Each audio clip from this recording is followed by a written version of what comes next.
नमस्कार, आप देख रहे हैं 4 PM और मैं हूं आपके साथ सिमरन। बीजेपी सांसद निशिकांत दुबे का विवादों से पुराना नाता है। निशिकांत दुबे लगातार एक के बाद एक विवादित बयान देते ही रहते हैं और उनके बयान लगातार सुर्खियों में बटोरते रहते हैं।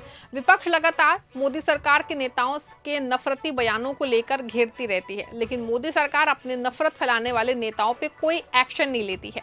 इससे साफ पता चलता है कि देश में नेताओं के द्वारा जितनी नफरत फैलाई जा रही है वो मोदी सरकार के इशारों पर फैलाई जा रही है। निशिकांत जैसे नफरत फैलाने वाले नेताओं को मोदी शाह का संरक्षण मिला हुआ है, तभी एक के बाद एक नफरती बयान इन नेताओं के द्वारा दिया जा रहा है। आपको बता दें कि जब संसद में बीजेपी सांसद रहे रमेश बिधूड़ी ने विवादित बयान दिया था, उनका भी निशिकांत दुबे ने समर्थन किया था।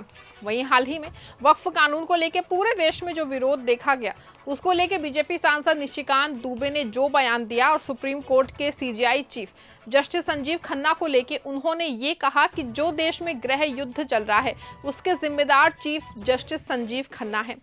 तो वहीं अब निशिकांत दुबे के नफरती और विवादित बयानों को लेकर देवघर में एक बार फिर से सियासी तूफान खड़ा हो गया है और इस बार केंद्र में है झारखंड सरकार के स्वास्थ्य मंत्री डॉक्टर इरफान अंसारी का गोड्डा से बीजेपी सांसद निशिकांत दुबे पे दिया गया विस्फोटक बयान।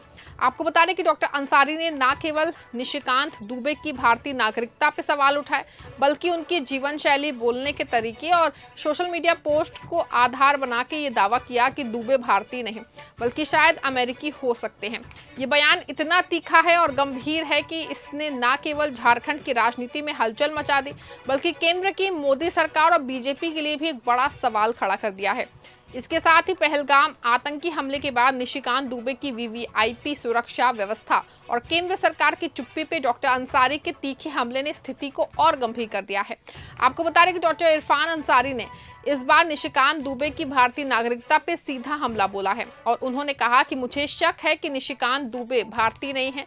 मैं उनकी नागरिकता की जांच करवाना चाहता हूं कि वो इंडियन है या फिर अमेरिकन। ये बयान कोई सामान्य राजनीतिक टिप्पणी नहीं बल्कि एक गंभीर आरोप है जो किसी सांसद की राष्ट्रीयता पे सवाल उठाता है। निशिकांत दुबे गोड्डा से बीजेपी के सांसद हैं और लगातार 4 बार लोकसभा चुनाव जीत चुके हैं, पर इस तरह का आरोप लगाना न केवल उनके लिए व्यक्तिगत रूप से अपमानजनक है बल्कि बीजेपी और मोदी सरकार के लिए भी एक बड़ा सियासी संकट पैदा कर सकता है। डॉक्टर अंसारी ने यह भी कहा कि दुबे की सोशल मीडिया गतिविधियां और उनके बयान देश की एकता और अखंडता के खिलाफ जाते हैं। उन्होंने विशेष रूप से पहलगाम आतंकी हमले के बाद दुबे द्वारा दिए गए एक कुछ पोस्ट का जिक्र किया, जिसमें उन्हें कथित तौर पे संवेदनशील मुद्दों को भड़काने की कोशिश की। वहीं ये पहली बार नहीं है जब निशिकांत दुबे विवादों में घिरे हैं। इससे पहले भी उनके खिलाफ मेडिकल कॉलेज हड़पने के आरोप में एफआईआर दर्ज हो चुकी है और सुप्रीम कोर्ट के चीफ जस्टिस पे उनकी टिप्पणी ने झारखंड में सियासी बवाल मचाया था। लेकिन नागरिकता पे सवाल उठाना एक ऐसा मुद्दा है जो बीजेपी के लिए शर्मिंदगी का कारण बन सकता है। क्या केंद्र सरकार इस आरोप की जांच करवाएगी या ये मामला भी बीजेपी की चुप्पी के साथ दब जाएगा? ये सवाल हर भारतीय के मन में उठ रहा है। डॉक्टर इरफान अंसारी ने अपने बयान में पहलगाम आतंकी हमले को केंद्र सरकार की सुरक्षा व्यवस्था की घोर लापरवाही का सबूत बताया। 23 अप्रैल को जम्मू कश्मीर के पहलगाम में हुए आतंकी हमले में 28 लोग मारे गए, जिसमें 14 राज्यों के पर्यटक और 2 विदेशी नागरिक शामिल थे। ये 2019 के पुलवामा हमले के बाद कश्मीर घाटी का सबसे घातक हमला था। हमले में आतंकियों ने पर्यटकों की धार्मिक पहचान पूछ के पुरुषों को सिर में गोली मारी, जिसने पूरे देश को झकझोर के रख दिया। आपको बता दें, डॉक्टर अंसारी ने इस हमले के बाद निशिकांत दुबे की वीवीआईपी सुरक्षा व्यवस्था पे सवाल उठाते हुए कहा कि जब देश में इतना बड़ा आतंकी हमला हो रहा था तब गोड्डा के सांसद कश्मीर में अपनी शादी की सालगिरह का शाही जश्न मना रहे थे। ये संवेदनहीनता पे उन परिवारों के जख्मों पे तमाचा है जिन्होंने अपनों को खोया। उन्होंने ये भी आरोप लगाया कि केंद्र सरकार की सुरक्षा व्यवस्था इतनी कमजोर है कि आतंकी बेखौफ होकर इस तरह के हमले को अंजाम दे रहे हैं।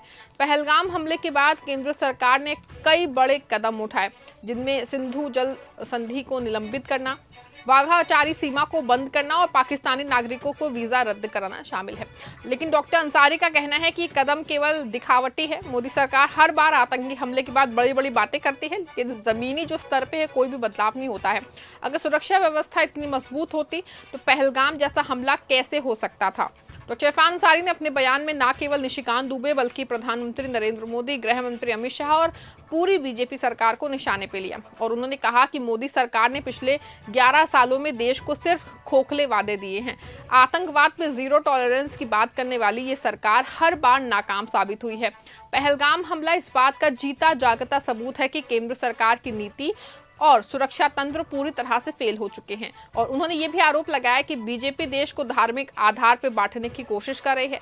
जब देश को एकजुट होकर आतंकवाद के खिलाफ लड़ना चाहिए, तब बीजेपी के नेता जैसे निशिकांत दुबे सोशल मीडिया पे भड़काऊ पोस्ट डाल के समाज को बांटने का काम कर रहे हैं, कि देश के लिए खतरनाक है।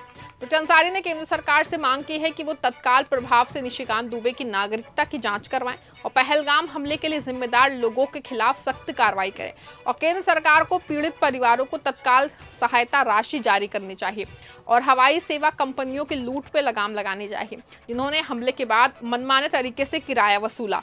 वहीं अब सवाल है कि क्या नागरिकता पे उठा ये सवाल निशिकांत दुबे के लिए मुश्किल खड़ी करेगा या ये भी एक और विवाद बन के रह जाएगा।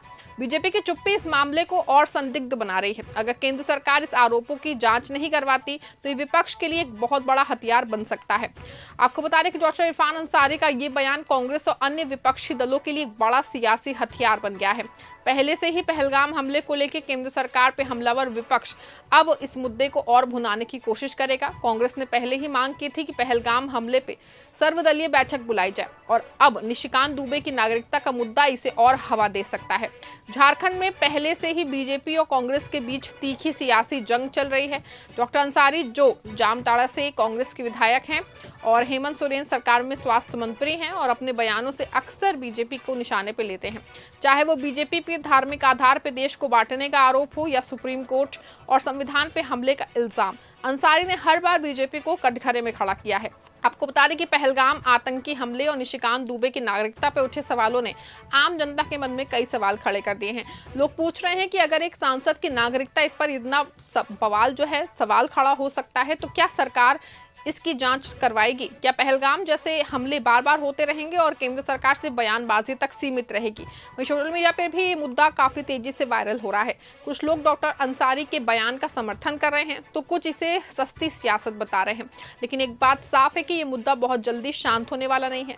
वहीं डॉक्टर इरफान अंसारी का निशिकांत दुबे की नागरिकता पे उठाया गया सवाल और पहलगाम हमले को लेकर केंद्र सरकार की नाकामी पे किए गए हमला मोदी सरकार के लिए एक बहुत बड़ा खतरा बन सकता है। ये बयान न केवल बीजेपी की साख पे सवाल उठाता है बल्कि केंद्र सरकार की सुरक्षा नीतियों और जवाबदेही पे भी गहरी चोट करता है। वहीं अब गेंद जो है वो केंद्र सरकार के पाले में है। क्या वो निशिकांत दुबे की नागरिकता की जांच करवाएगी? क्या पहलगाम हमले के लिए जिम्मेदार लोगों को सजा दी जाएगी या फिर ये सब सियासी शोर बन के रह जाएगा? जनता जवाब मांग रही है और अगर मोदी सरकार इस बार भी चुप रही तो उसकी नींद उड़ना तय है। इस खबर पर इतना ही। आप देखते रहें 4 PM। धन्यवाद।